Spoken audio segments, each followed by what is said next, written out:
관공서로부터 억울한 일을 당했을 때 가만히 있지 마세요. 행정심판을 청구하세요.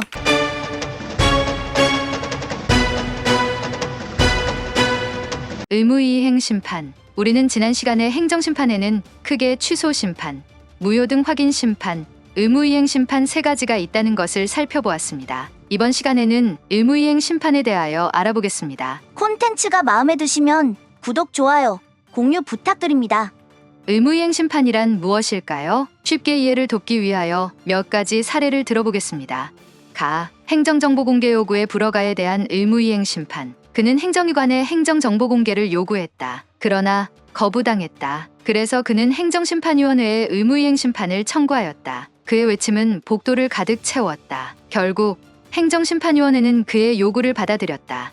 나. 허가 취소 등 부당한 처분에 대한 의무이행 심판. 그는 행정기관의 문 앞에 섰다. 그의 손에는 부당하게 취소된 허가 취소 처분 통지서가 있었다. 그는 행정심판위원회에 행정청이 허가 취소를 취소하고 허가를 하도록 행정심판을 청구하였다. 이것은 부당한 처분입니다. 그는 외쳤다. 행정기관은 그의 요구를 듣지 않았다. 그러자 그는 행정심판위원회에 의무이행 심판을 청구했다. 행정심판위원회는 그의 요구를 받아들여 허가하도록 재결하였다.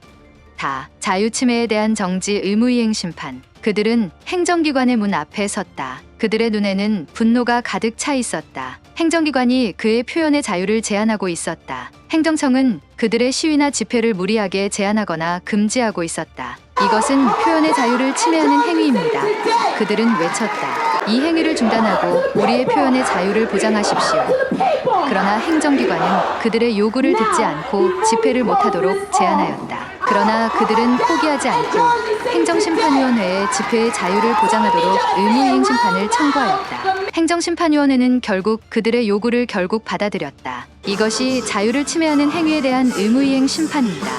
라. 불법적인 공공시설 설치에 대한 의무이행 심판 청구. 그의 눈앞에는 법률에 따르지 않고 설치된 공공시설이 있었다. 그는 그 설치를 철회하고 법률에 따른 적절한 절차를 이행하도록 요구했다. 이것은 불법적인 설치입니다.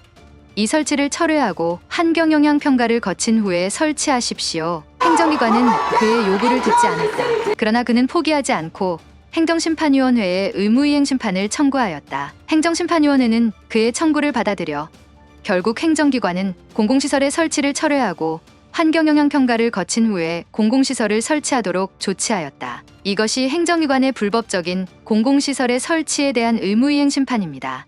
마. 면허 불허가 처분에 대한 면허 의무이행 심판. 그의 손에는 개인 택시운 송사업 면허 불허가 처분서가 있었다. 그는 충분히 면허에 대한 자격 요건을 갖추었음에도 불구하고 행정기관은 그의 면허를 이행하지 않았다. 그는 외쳤다. 제게 면허를 주십시오. 행정기관은 그의 요구를 듣지 않았다. 그러나 그는 포기하지 않고 행정심판위원회에 의무이행 심판을 청구했다. 결국 행정심판위원회는 그의 청구를 받아들여 그의 사업 면허를 하도록 재결하였다. 지금까지 의무이행 심판에 대한 사례를 살펴보았습니다. 이 의무이행 심판이란 행정청의 결정이 부당하거나 법에 어긋난다고 생각될 때 그 결정을 바꾸거나 적절한 처분을 하도록 요구하는 절차를 말합니다. 이러한 심판은 행정청이 소극적인 태도를 보이며 국민의 권익을 침해하는 경우에 행정청의 적극적인 행동을 요구하는 데 있어 중요한 역할을 합니다. 3. 의무이행 심판의 특징. 첫째, 의무이행 심판은 청구기간의 제한을 받지 않습니다. 둘째, 집행정지의 대상이 되지 않습니다. 셋째, 의무이행 심판의 결정이 나면 해당 행정청은 그 결정에 따라 적절한 처분을 해야 합니다. 마지막으로 해당 행정청이 처분을 하지 않는 경우 행정심판위원회는 당사자의 신청에 따라 기간을 정하고 그 기간 내에 이행하지 않는 경우에는 직접 해당 처분을 할 수 있습니다. 또한 의무이행 심판에서는 사정재결이 가능합니다. 이는 심판 청구가 타당하다고 인정되더라도 그것을 받아들이는 것이 공공의 이익에 크게 반하는 경우 심판 청구를 기각할 수 있다는 원칙을 말합니다. 이렇게 보면 의무이행 심판은 행정청의 결정에 대한 이해를 제기하고 이러한 의무이행 심판은 행정기관의 불법적이거나 부당한 행위를 바로잡는 데 중요한 역할을 합니다. 이 외에도 다양한 상황에서 의무이행 심판이 요구될 수 있습니다. 오늘은 의무이행 심판에 대하여 알아보았습니다.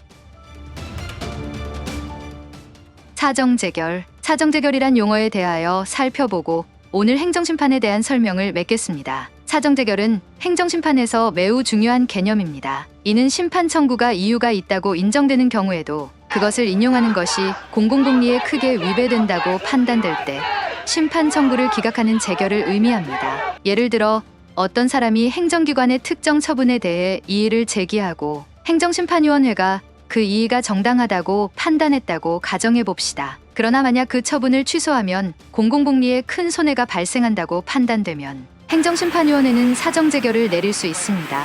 이 경우 심판 청구는 기각되지만 재결서에는 그 처분이 위법하거나 부당하다는 사실이 명시됩니다. 사정재결은 취소 심판과 의무이행 심판에만 적용되며 무효동확인 심판에는 적용되지 않습니다. 이는 공공복리를 최우선으로 고려하는 행정심판의 특성을 반영한 것입니다. 이러한 사정재결을 통해 행정심판은 공정하고 균형 잡힌 판단을 내릴 수 있게 됩니다. 오늘은 행정심판 중에서 의무이행 심판에 대하여 살펴보았습니다. 감사합니다. 영상이 마음에 드셨다면 구독, 좋아요, 공유 부탁드립니다.